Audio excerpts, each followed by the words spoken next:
these weeks, we're briefly touching back into each of the awakening factors that we've been reviewing for the past 7, 8 months. And this week, we're reviewing the fifth one, which is calm or tranquility, peace, ease, stillness, whatever word rings true for you to get that sense of what calm is. In the progression of the seven factors, calm arises out of joy, which we spoke about last week. Grounded in mindfulness, this beautiful progression unfolds. From mindfulness, we become interested in our experience, and a sense of energy is generated from that interest, and that can give rise to joy. I loved how both Jay and Catherine spoke about joy last week and explored its various textures, anywhere from bliss to contentment, and the myriad of ways that it arises within us.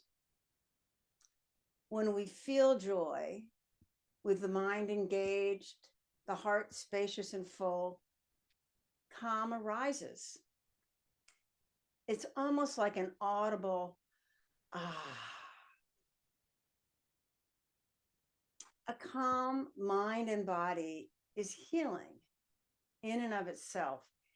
It helps us to dampen our nervous systems, which are hyped up so much of the time.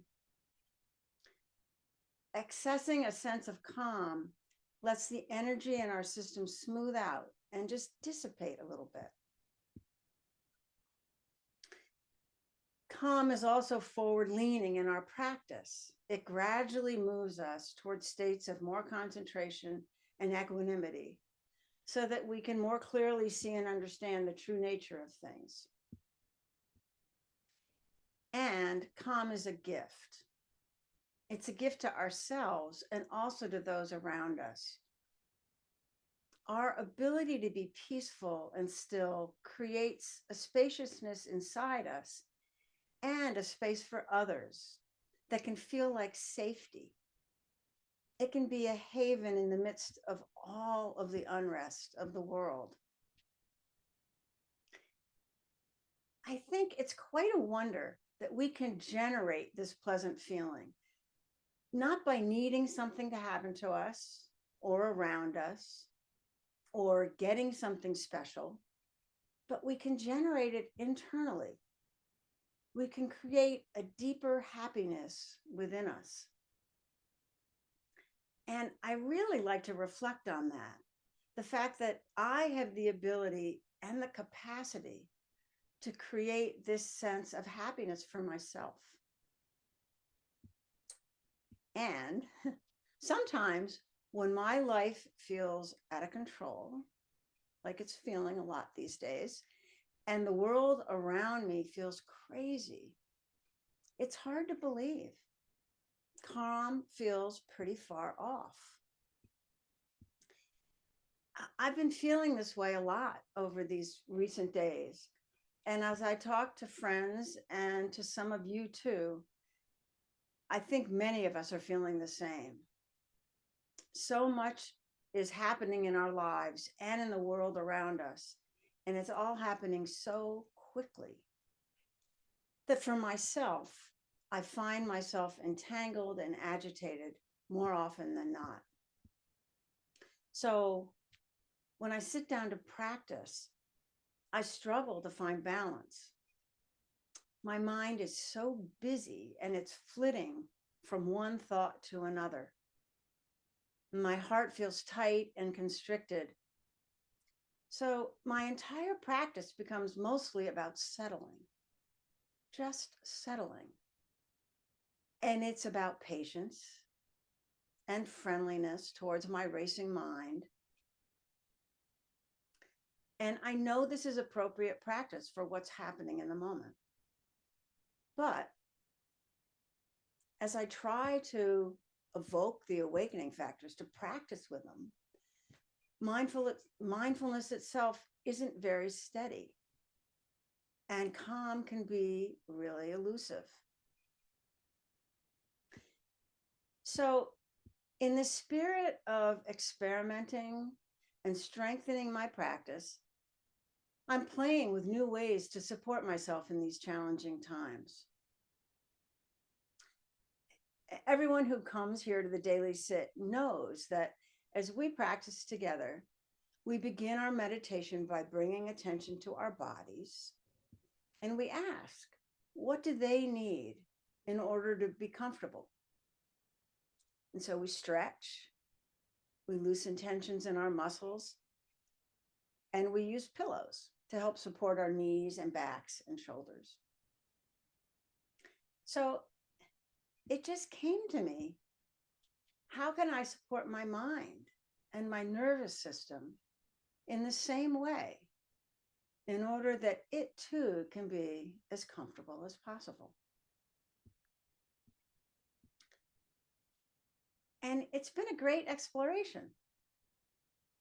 Sometimes I find quiet music in the background is really helpful. Or beginning to practice first thing in the morning before I've been activated by the news and phone calls and my to-do list.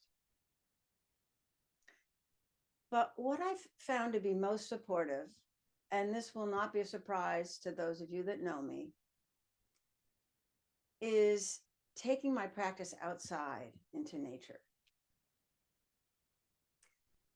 There is a reason the Buddha taught us to go sit at the base of a tree and bring mindfulness to mind, because nature is such a support. As the weather's warming here in the Northeast, each morning I'm going out on my front porch to watch, listen, and feel the day begin. And the awakening factors arise naturally. Nature just invites me into mindfulness. It's not hard, and it doesn't even take much effort. I can easily rest in presence, feeling the warmth of the sun, smelling the fragrance of damp grasses.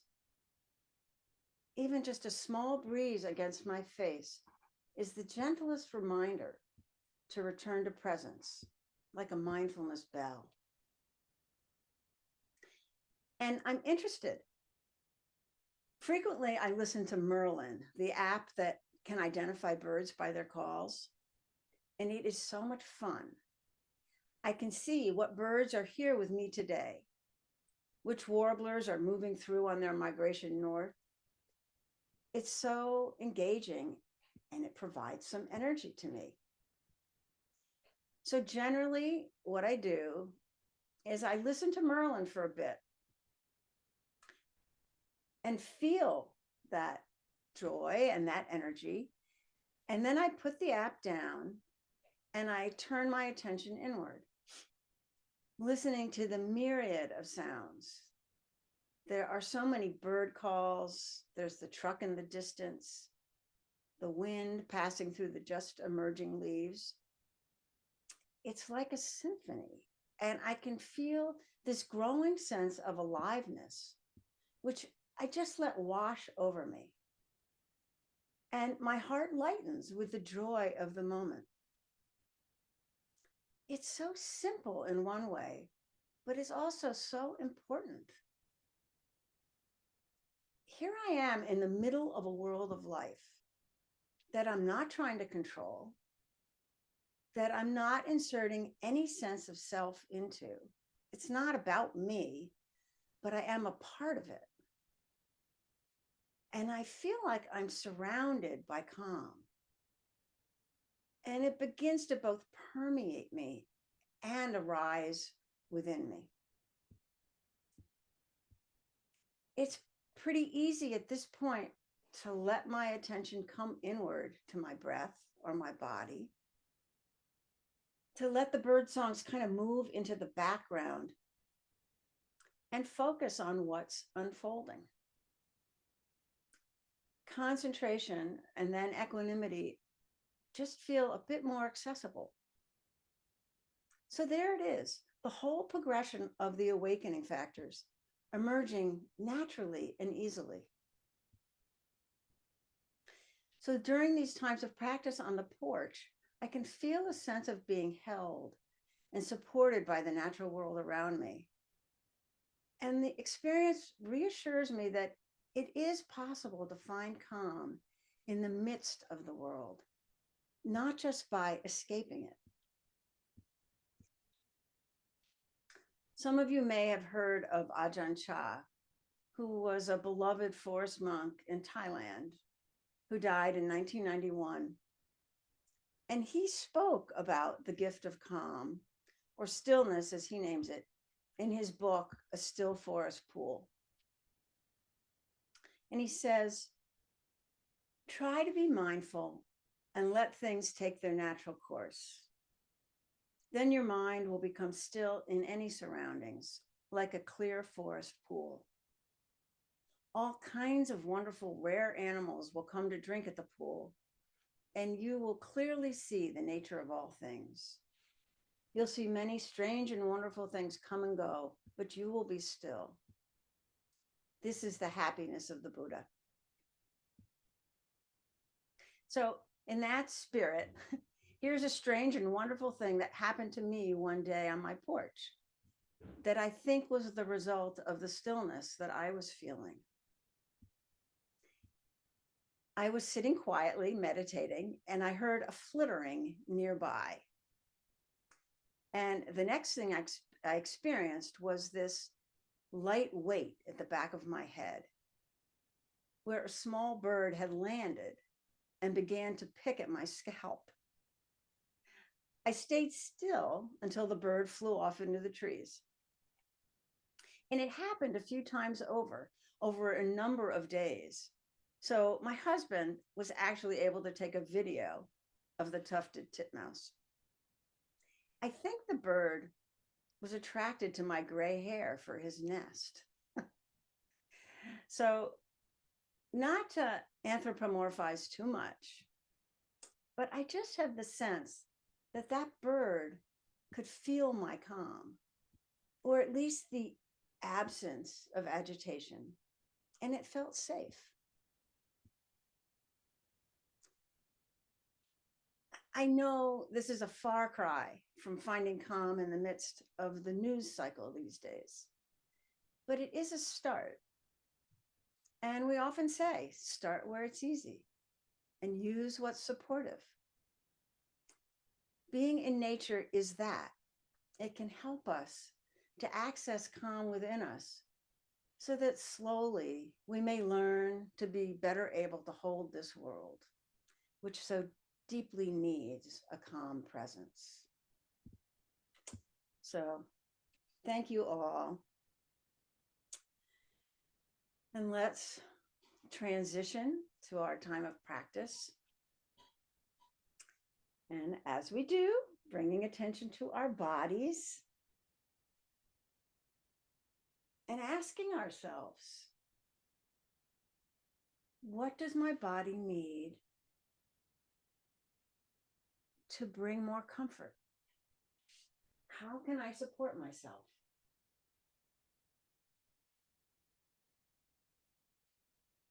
And just take a few moments to offer that to yourself, whether it's stretching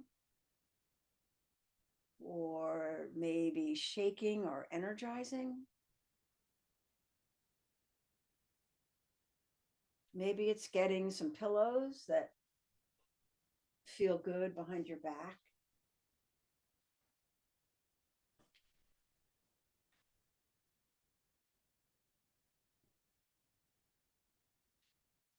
And really consider that part of your practice.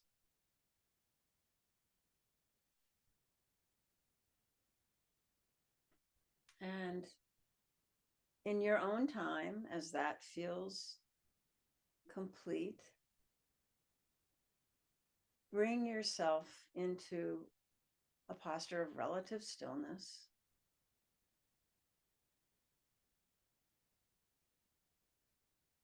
And let yourself begin to settle.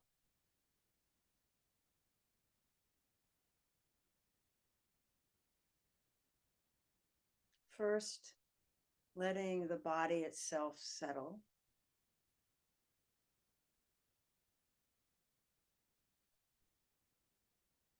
Into this spot on this chair.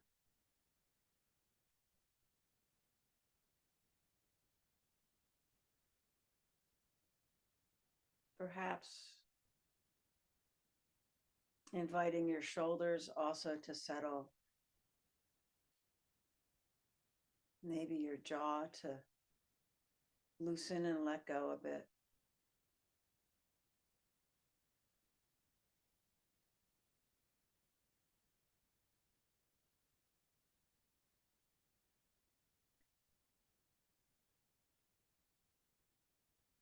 And using the breath, particularly the out breath, to continue to encourage that process.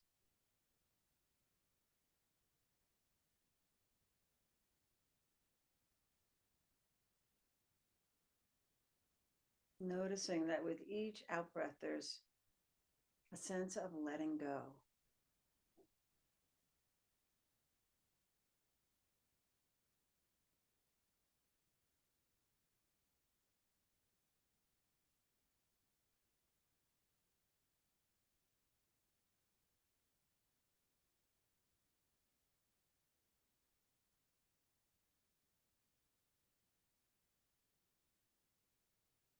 As the body is able to begin to relax, begin to find a little more spaciousness.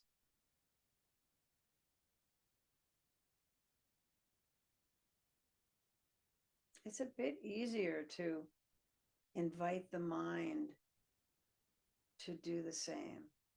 Excuse me. To begin to settle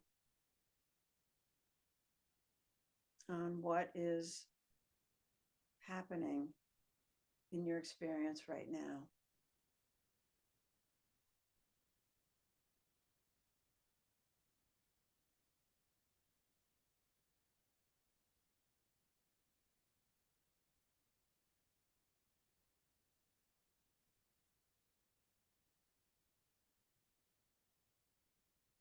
Finding a sense of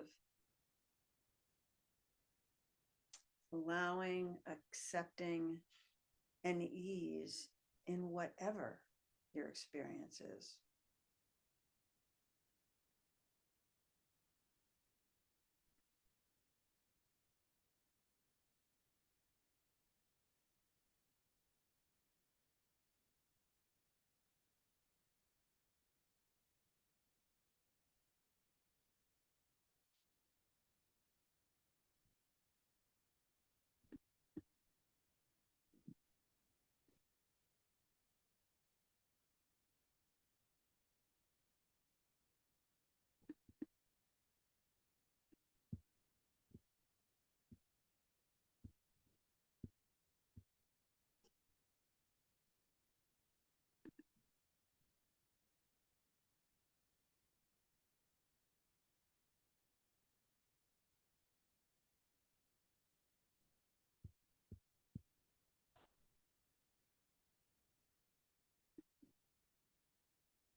Mind as spacious as the boundless sky.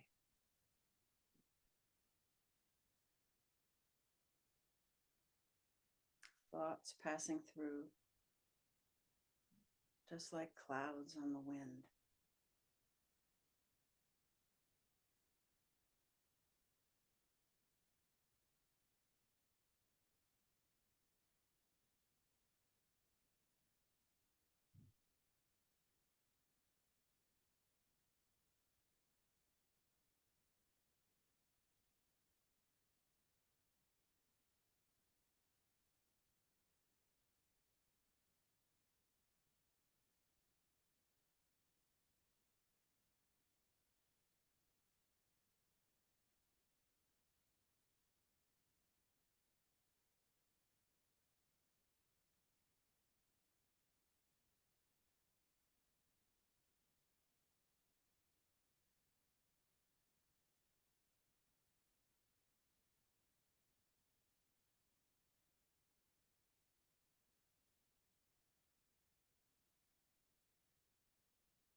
Heart space feels warm and welcoming, like the spring morning sun.